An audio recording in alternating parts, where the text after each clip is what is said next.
I'm Mum, or Catherine, or Hanes, or Kath, or I answer to most things. I'm head of the household. I'm the great matriarch of this apartment. Time to meet our other contestants. Meet Quinn, Ro, and Chris. Well, we've decided to go for an Australian theme tonight. It was a kid's suggestion. I think there's a misconception that all we eat in Australia is Vegemite on toast or smashed avo on sourdough. It's not true. We eat many things. We eat sausage rolls and other things. I think it's an interesting theme. I think it's a bold theme to go for. I'm personally quite a fan of it. I am coincidentally half Australian, and I chose this outfit accordingly. I sewed 2 Australian flags together. So it's a bold theme, and hopefully Catherine can pull it off. I think it's quite cool. It's different.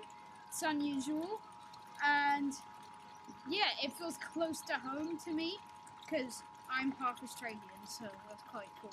Oh, I like an Australian theme. When you come from the north of England, there's nothing you want more than a good Australian theme, so I'm very happy about it. So tonight I am making an old family favourite. It's a bit of a HANES tradition. It's a dish that my mother served at every family occasion, from birthdays, weddings, funerals. I mean, that can be a celebration in itself. Football grand final day, everything. It's called the party pie. Party pies were a firm favourite of my family. Some people think they're bogan food. There's nothing bogan about party pies. So the entree, which I think means starter, is party pies. So that should be interesting. Again, a bold choice for a vegetarian. So we have party pies, and I don't know what that is. Well, let's have a look. I'm just seeing it for the first time now. Party pies is an entree. That's always a winner. You can't go wrong with party pies. I think the family is going to be blown away by my party pies. I think this could come as a revelation. I'm a little nervous about it because being a vegetarian myself and having been a vegetarian for 35 years, I'm not great on the meat side of things, but I think I can pull it off. Let's get started. This is my favourite cooking smock. It looks like it's designed by the same people who invented a bin liner, but it's very comfortable, and I've got my favourite Crocs on for that nice kind of geriatric silhouette. So we're doing party pies. There are some key ingredients in party pies. Beef, minced beef. Make sure it's Australian. We don't want any of that British rubbish. It's all got mad cow disease. This is good stuff. This is from Australia. An onion, a carrot. Don't want to overdo the veggies, just 1 carrot. An egg to brush the pastry, and a bit of gravy. Don't be a wanker. Never be a wanker. Wankers make their own gravy. The smarter people buy Gravox in a pouch. A little bit of flour. You do need puff pastry. I've accidentally bought short crust pastry. So in an ideal world, the party pies would puff up beautifully like little landmines that go off in your mouth. But because I've bought short crust pastry, I think they might end up a little bit more of a discus shape. Let's go! Let's go! Catherine peels and dices her onions. Don't normally chop onions with the bread knife. Oh my god. And just be... Oh god, my eyes. Just, I mean, it's not normally recommended, but I think if onion stings your eyes, it's okay to chop with your eyes shut. Just be careful. Just mind your fingers a bit. Oh, hang on, I need it is actually really in my eye. Catherine sautés her onions with some crushed garlic. Better be home soon. Oh, it's a classic, bro. She grates the carrot. This is an important step that a lot of people miss. It's the carrot. You don't want big chunks of carrot in your party pie. No one wants to bite into a party pie and choke on a chunk of carrot. So grate your carrot. It's an easy step to skip, but you'll regret it. Grate that in there. So we've got our onions, our garlic, and the carrots.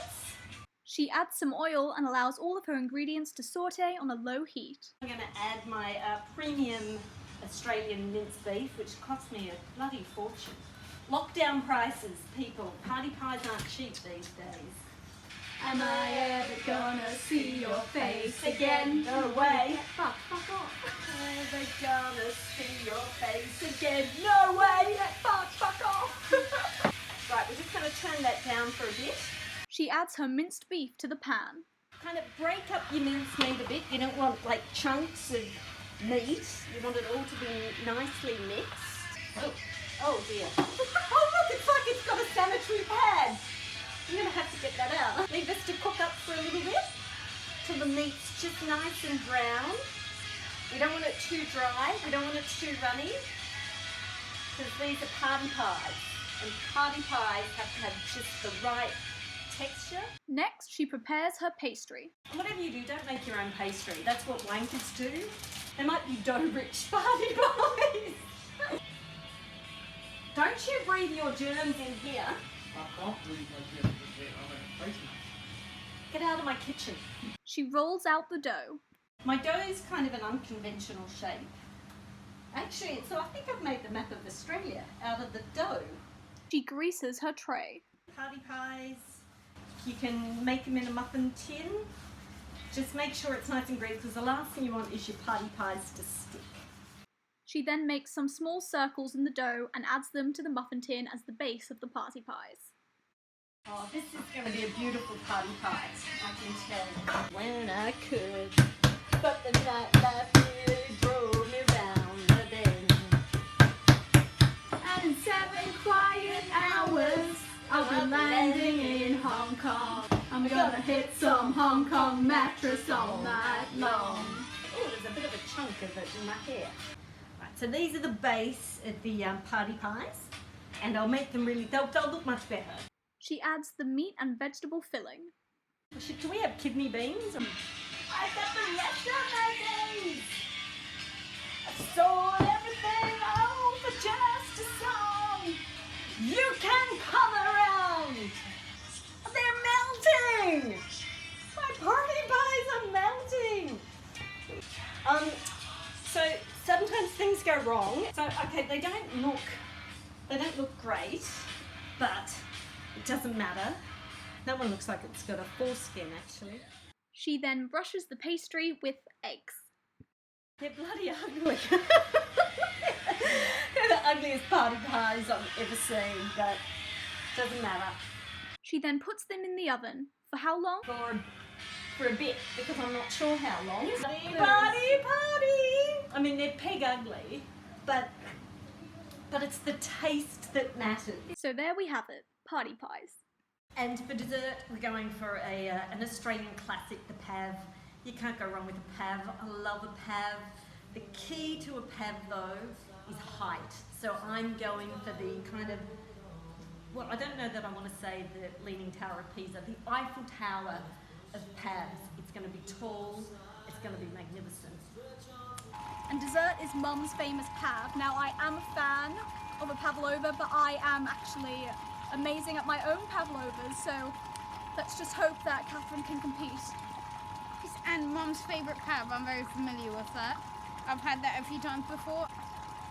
And dessert, Mum's famous pav. Let me tell you, that is a famous pav. We're moving on to the pav. I've got my ingredients out. I'm increasing the ingredients by 50%. 8 eggs, egg white only, and this is the tricky bit. You don't want yolk in your pav. I've got my sugar, I've got my white wine vinegar, my cornstarch, and a little splash of vanilla. Don't put your beaters in the top shelf. It never ends well.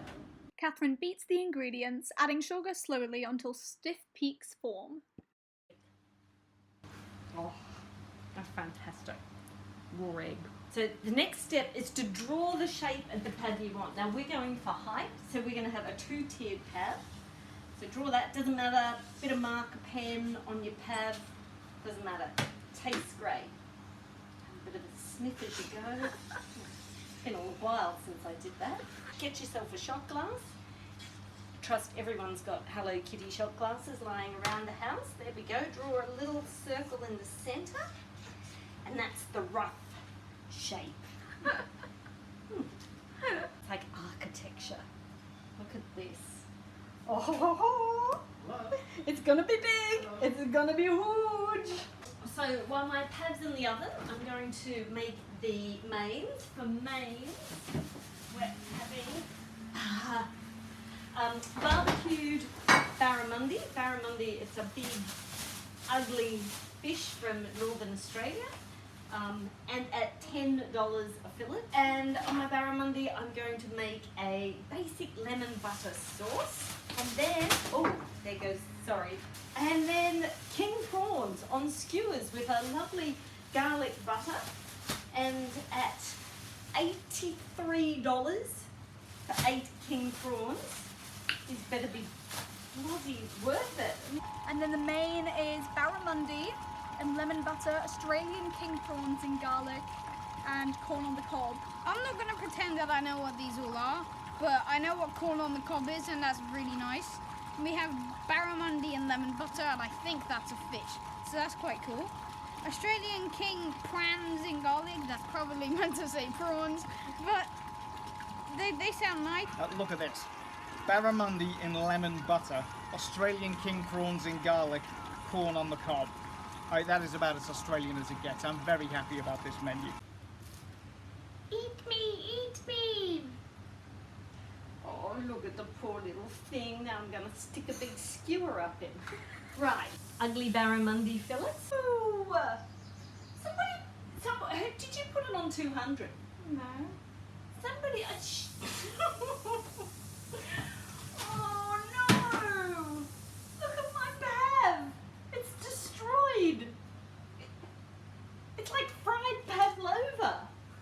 Oh no, it's supposed to cook slowly on a low heat and someone's turned it up to bloody 200 degrees. You turned it up to 200 degrees. Nothing that a lot of whipped cream can't solve, Ro. The part I hate most. So you've got to cut down the spine, the back of it, and then I've made here, this is my garlic butter, and I'm going to shove that inside it. It's going to be a beauty on the barbecue. Poor big bastards. Oh, there we go. Look at that. Look at that.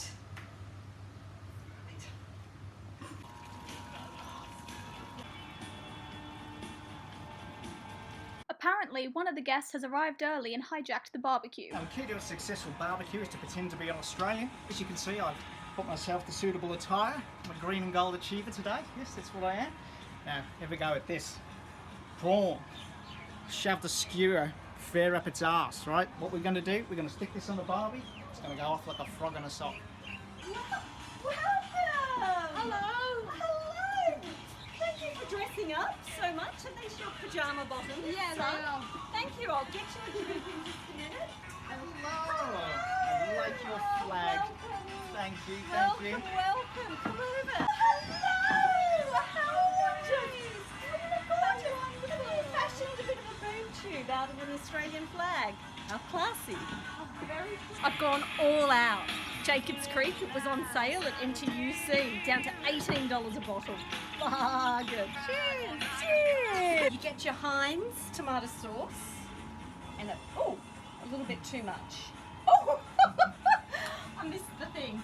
And poured out a little bit of a, don't eat the branches, anybody, because they're straight You from the took garden. that off that plant. There we go. It's See? from there. Makes it posh. Entrees are served. Wait, don't. That was a garnish. It's from that plant. What's in them? Meat. You've got to explore, find out. Is there a verdict on the party pies? High quality. I guess they're alright. I think I love it. murdered mine. Oh, It gives you a vibe of like watching the footy or the cricket at the MCG. You know, it's a party pie. You know. I'm happy. Kmart vibes. Party pies and non-alcoholic beer, good combination. Here is my Heineken. Here are my party pies. This is actually quite nice. And this Thank is you. Oh, look at this monster. Look at the size of these beauties. Oh shit. Ah, where's the tongs? Got my barramundi in lemon butter and my monster prawns in Careful. garlic. Ah, no. And mains are served. So far, I am impressed. I'm a little bit confused about this. Oh shit! Catch it! Ah! It's still alive. Squint, don't be a prima donna diner. Oh, she had Mom? Hey. Mom, Yeah? I need help peeling it. Ah, that's good. It's like. What are you doing that? Here it is. Oh, it's a sensation. Look at this. The lesson to everyone in this is, even if your pav is a disaster, chuck enough whipped cream on it and enough fruit and no one knows the difference. Clearly, a lot of effort went into the food and money because the prawns were expensive. The party pies were very nice, but I don't see what makes them party pies. They're just mince pies. But those were very nice, especially with the ketchup. The giant prawns and the barramundi fish, I think, were an excellent choice, but the prawns were a bit scary, but that's just my opinion. And for dessert, we had a big pavlova. Personally, I'm not the biggest fan of pavlovas, but that doesn't matter because so much effort was put into that. It was great. Thanks, Mom. I'd say probably 8, but like it was an Australian one, but I would maybe swap out the barramundi for salmon, but I don't think salmon's Australian. So my thoughts overall was, I do have to admit, I was quite impressed with Catherine. There was an excellent assortment of food and of drinks. I was a fan of the party pies, maybe slightly too much party pies. The barramundi and the prawns were great, and I'm not normally a fan of seafood, but she did sell it to me. There was a suspicious amount of fruit on the pavlova that might suggest maybe things went wrong behind the scenes, but overall, I was a fan of the pavlova, so I will admit that Kath has sold it to me this week. Out of 10, I'd say I would probably give it an 8. Solid 8, even though I get the sense things went even though I get the sense things probably went wrong along the way. Solid 8.